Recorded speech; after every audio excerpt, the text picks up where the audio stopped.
Cool. Well, thanks everyone for joining us again on our Aim for Excellence webinar series, where we're breaking strategic, operational, career-related best practices in RevOps with leaders in the space that we admire. I'm James, again, co-founder of Accounting. We are a go-to-market data and automation platform that streamlines account-based sales and territory management for B2B sales teams. I'm really excited to have Vlad on today, who's a principal go-to-market and strategy manager at Expel. Vlad, great to have you here. Thanks, James. Glad to be here. Do you want to just kind of share your quick background for the audience real quick? Yeah, definitely. So I've been in RevOps slash go-to-market ops for the better part of 6 years now, 7 years. Kind of run the gamut across partner operations, channels and alliances, core sales ops, RevOps, and then more of a biz ops function as well. So today I sit on the strategy and operations team at Expel. Cool. This will be a kind of RevOps oriented discussion. I know you had some kind of adjacencies there, so feel free to expand as you see fit. But I'm curious, like it's actually not a super clear term for a lot of people, a lot of different definitions of RevOps. And so kind of how do you define it? Yeah, I think it's an integrated set of processes that bring the customer as close to the your organization business as possible, while also bringing your products to the customer as or services right to the customer as effectively as possible. That's great. Can you say a little more about like bringing the customer as close as possible to the business and the products? Like what does that kind of mean tactically? Yeah, I think it's always important when you're managing the business, and what I mean by that is right with generating revenue, there's marketing, right? There's sales, SDRs, channels and alliances, if you have a partner motion, and then importantly product, and then all of the supporting infrastructure, right, across deal desk, finance, accounting, that goes into creating a good customer experience and ultimately kind of keeping the business on the rails, right? And as an organization scales and experiments and runs different campaigns, right, and people come in and out, it's important to always keep the customer right at the center of everything you do, and that's easier said than done. And so being able to not only just kind of report the news as far as where revenue is at and pipeline and all those things, but actually dive deep into the why behind metrics and the stories from the field and issues, right, and challenges in the organization, and being able to tie it back to a broader business goal that has the customer at its center is important, because it just makes investing into whether it's new processes, new tools, new people, new programs, new products that much easier, right? If you're bringing that insight together. That's one of my favorite definitions of RevOps that I've heard thus far in this series. I think it's so easy to get lost in the day-to-day fires and processes and the data that it's easy to forget that, but I think it's important to take the step back, and I think it's a very clarifying way to put it for kind of the goal. I love that. So what kind of got you into RevOps as you were starting your career, getting into it? Yeah, I kind of fell into it. Initially coming out of school, I was pursuing a traditional finance career, investment banking, that sort of thing. But through the interview process, right, I came across my first full-time professional gig at SailPoint, and got to know the team there, and just fell into a really great opportunity doing partner operations, right? So working with channels and alliances. And that experience was really eye-opening. And I think I got quite lucky, right? Had a really great team and it was a good company overall. But as it relates to RevOps specifically, right? Because SailPoint had a big partner business, right? Channels and alliances were a big component of how they went to market. The channel alliance organization touched all parts right, Mm-hmm. of revenue, right, from marketing all the way down to customer success and renewals and service delivery. And so I got to get a taste, although it was from the partner angle. I got to get a taste of all of those things, and essentially got kind of piecemealed together a RevOps experience, and that galvanized me to go deeper and further into that. And so yeah, that's and from there continued on my journey through sales ops and kind of biz ops. Yeah, that's actually a good segue because I was kind of reminding myself about your background, and you're at Expel now. Obviously, I think you guys have raised a Series E. We overlapped at Sendoso together. I think you joined after they raised a Series B. You're at Zoom Info, who is public. So I'm curious, like from your perspective, or RevOps umbrella broadly, like do the main jobs to be done change a lot depending on the size of the company, or are they pretty similar? I think the jobs to be done, you know, the themes stay the same, but tactically and how much time you spend on certain things probably changes. For example, at earlier stage companies, a lot of time is probably spent. A disproportionate amount of time is probably spent more so on the systems aspect and kind of go-to-market architecture, Mm, and there's a lot of reasons for that, right? You're small but growing quickly, so you're adding new people, new technology, right? Trying to accelerate things, but oftentimes operations teams are kind of kept lean, and so automation is kind of key, right? And making sure you can kind of get all the tactical tech work taken off the plate or into a good spot, so that you can focus on other initiatives, right? And so as organizations scale and RevOps scales with it, I think more and more of those things start to just hum, right? And not that you can, I don't want to say set it and forget it, right? Because there's always going to be changes and things like that, tool replacements or new reporting or what have you. But things get to a place where you can then take a step back and look a little further out and a little further out and a little further out. And so certain themes continue to stay the same, right? Being truth tellers for the business, being like operators, right? And helping build, maintain, and adhere to processes, driving efficiencies, right? Through automation and things like that. All of those things continue whether you're at a Series A or billion-dollar public company. But how much time you spend tactically on some of those things and how far out you can see, or what you're focused on does change. That's great. I want to cover two ends of the spectrum there. The systems aspect in the early days and kind of like looking ahead. So maybe with the former, any advice for folks who might be stepping into a seed, Series A, Series B stage company in RevOps? Maybe there's only one, maybe there's two. How should they think broadly about like the systems? I know it's a huge question, but like any advice or learnings you have from that kind of subject matter? Less is more, right? Assuming you've got, either you yourself have the technical chops or you've got a solid team around you that can kind of handle the main tools, right? And primarily your CRM, so whether that be Salesforce or HubSpot, an SEP, Outreach, Sales Lofter, some equivalent, then data tools, conversation intelligence, maybe. Um, and if you have those things in place, and then from a marketing ops perspective, right, like a Marketo or a HubSpot again, right? If you have those things really buttoned up, then more often than not they can do the job that you need them to do, right? Mm-hmm. And so going for all of the trying to go and build all the things, right? Buy all the things or build all the things probably isn't necessary.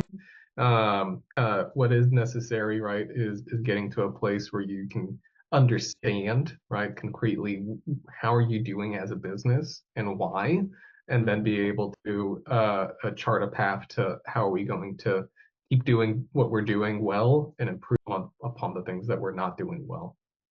Such a good framework for like setting up systems, even at like the single piece of software level, just a checklist of assessing how are we doing and understanding why. I think that'll get you, 80% of the way there in terms of adding value to the business. So I love that. The other side of what you described, maybe like the bigger companies, is the importance of taking a step back and looking ahead. So what does that mean for you from a RevOps perspective? How should people be thinking about the future? Yeah, I think one thing that again, it's kind of a theme no matter how big or small you are, but something that you definitely need to have a really strong handle of is a pipeline and pipeline generation, right? Like, how are we getting our pipeline? Where does it go? Why does it change, right? And if you kind of double click into that as well, what's going on, right? Especially from a competitive perspective, or if you follow kind of a traditional territory-based model or geographic model, right? What's going on in our major markets, right? Because being able to zoom in and out of just at the very initial stage of like there's like an opportunity here, and understanding how that's progressing or not is going to inform so much about go-to-market direction, hiring, marketing programs, forecasting, as well as even product direction, right? So um, again, that doesn't necessarily change whether you're small or big, but as more things start to hum, right, and you're able to continuously kind of lift your head above the clouds and take a look at some of those things, like that's going to be having a handle around all things pipeline, and then being able to really double click into it becomes much more important, right? Because your pipeline is your lifeline. And as a RevOps team and a RevOps professional, right, pipeline is the first step to revenue. And so thinking through what's happening there is so critical. Yeah, I think you gave me my title for this webinar episode will be "Your Pipeline is Your Lifeline." I think that's great marketing. So if you ever want to leave ops, you probably have a career there. I'm curious. It's a great point on pipeline. How are you tracking this today? Like, what's your playbook? Like, do you have a tool of choice, a dedicated Excel workbook? Is there a cadence that you're reviewing this? Like, maybe just any tips for someone that is very illuminating and wants to put it into practice themselves. Yeah. We at Expel care about pipeline deeply. So we have a lot of different views. At a base level, right, we have, plenty of Salesforce dashboards set up for, at the rep and frontline manager level. And we have a weekly cadence of essentially pipeline forecasting. So we have our whole pipeline council for each segment come together once a week to assess how are we doing on pipeline. And then something I think that might be a little unique to us, I'm not 100% sure, but we actually push or push our demand gen units, marketing SDRs, partners, to also think about where are they going to land, right? What's their commit to the business? What's their best case? Which is a little atypical, right? Typically, only the sales team is making a forecast for bookings, and so having that cadence and rhythm, as well as kind of that the push, right, for everyone to have a point of view of where we're going to land, ends up driving a lot of really good discussion. And the weekly pulse lets us course correct, and double down on things that aren't working, or really try to peel back the layers on why aren't things working, after week after week after week, things like that. As far as kind of the reporting infrastructure we have, I mentioned like plenty of more bespoke reporting, especially when we're trying to roll things up for like quarterly board decks and whatnot. And so yeah. Really helpful. Tell me, and just two more questions on this pipeline. Tell me about the snapshot and kind of how do you guys use that as it relates to pipeline? Yeah, we like to understand uh, of our open pipeline. We try to take, we have weekly snapshots and then monthly snapshots of what was our, current quarter +4 pipeline looking like. And then from there being able to understand, day one conversion rates, day one changes, intra-quarter changes, your typical kind of pipeline waterfall charts, if you've seen those, how much pipeline you started with, and because of XYZ, you now have this much pipeline. And so we care about that a lot. And Yeah, I think it's really illuminating for the business. And we started Account Aim to be, around account prioritization territories, but we found more and more from our customers that with kind of our data capabilities, the pipeline views were some of their favorite in the platform. And so I think that really resonates for a lot of folks. Last question on this front, the Pipeline Council. Who you mentioned a few folks in like demand gen, who kind of sits in the Pipeline Council? And yeah, anything more you can say about like how that process works? It's actually a new concept to me. Maybe it's something I've missed in my experience, but I like the sound of it. Yeah, so for us in particular, we have again on a weekly cadence, we bring our sales leaders together, and then the leadership teams for the organizations that are tasked with building pipeline primarily, right? So you got marketing with inbound SDRs, supporting that and outbound, and then for us, because we have a channel business, our partner organization. And we essentially go segment by segment and understand, where's pipeline at by each of those sources, if you will, or those teams.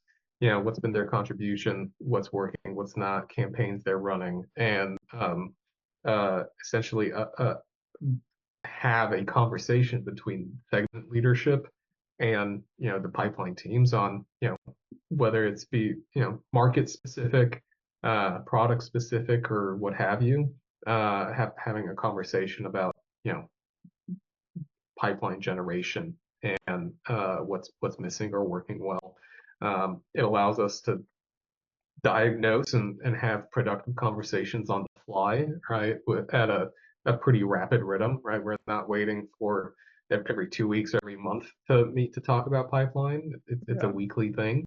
And it just creates a lot more visibility and action for everybody involved, right? Not just the pipeline teams, but the sales team as well. Yeah, really helpful. We're almost at time here, so I have kind of two categories of questions left. The first is just around like the sales tech landscape. I think, from our conversation and from, what I've heard from Josh, my co-founder's conversation with you, like I think you're really impressive in terms of like I think the balance that you have in understanding like the goals of RevOps broadly, as we kind of discussed today, and taking a step back, but also a lot of the really tactical and having a strong perspective there. You also worked at ZoomInfo, you worked at Captivate IQ, both two sales tech providers. So I'm curious, like, what do you think is missing in RevOps tech today, if anything? Or do you feel like it's really well covered and enabled? I think there's already a ton of great technology. I think what's missing is just one, there is no one size fits all take all platform, right? It still just does not quite particularly work, right? You've had organizations like Outreach and Clary and Gong, go into FTP and conversation forecasting, all this stuff, and one way or another, they're not silver bullets, right? And even as platforms in ways, they have their misgivings. And so you're always going to have kind of a Frankenstein go-to-market tech stack, which isn't necessarily a bad thing. And so I don't think necessarily anything is missing. What is from a vendor or product perspective, what is missing is just like a really good integration and ability to draw insight out of everything that you're getting. Right, you can do all of those things, but more often than not, that means you got to like pipe things to the data warehouse, and now you got to build out a data team and the data engineering that goes into that. And well, not impossible, right? It's a whole new kind of function, right? And your traditional RevOps team probably doesn't do very much of that. And so if something is missing, I think is it's the ability to stitch things together as easily and as quickly as possible. That ultimately again drives those insights for the business. Man, we didn't even talk about this before, but that is just a great tee up for me to do a shameless plug of accounting. But I'm gonna stop myself from doing that because that's not the point of this webinar. But I think it's a great answer, and it's something we strongly believe as well. Well, awesome. We're almost at time. We like to finish with just a quick rapid fire finish. So I'm gonna ask you a few questions in a row. Just quick answers. First thing that comes to your mind. First, what's the biggest myth about RevOps? RevOps folks are just sales cops, right? When done well, and when working effectively, we really should be partners and should be best friends, not cops and robbers. This is funny. I'm kind of embarrassed now because my second question is, what is your biggest sales rep pet peeve? Biggest sales rep pet peeve is not generating your own pipeline. I like that. We hear that a lot recently. Very top of mind. How would you describe a great RevOps leader in 3 words? Insightful, diplomatic, and but like hard pressing. I don't know what's a good word for maybe like determined or steadfast. There we go. Yeah. Right. Yeah. That's great. I like that a lot. And one piece of advice you'd give to someone starting their career in RevOps today? Don't just read the news, right? Meaning, don't just build the reports and kind of read what they say. Dig into the why, right? As you get time, assuming you're working with the data, try to understand the data, and and after you have a good sense of the data, get out into the field, talk with the reps, get to know them, try to be friends with them, right? Because then you can start to really blend, the anecdotes and kind of the war stories from the field with what you're actually seeing, and take that back and ultimately create a lot of value for the business, create a lot of value for the reps and the team, and unlock new career opportunities for yourself. Yeah, that sounds really like ownership. That's a lot of advice I like to give folks starting their career too, no matter what the function. Well, we're right at time. Thanks so much, Vlad. I thought this was super insightful. For those of you watching, if you have any questions for Vlad, feel free to ping me and I can track them down for you. If you have any questions about accounting, I'm always happy to chat about go-to-market data and account-based sales. And yeah, thanks again, Vlad. This is great. Thanks, James. Thanks for having me.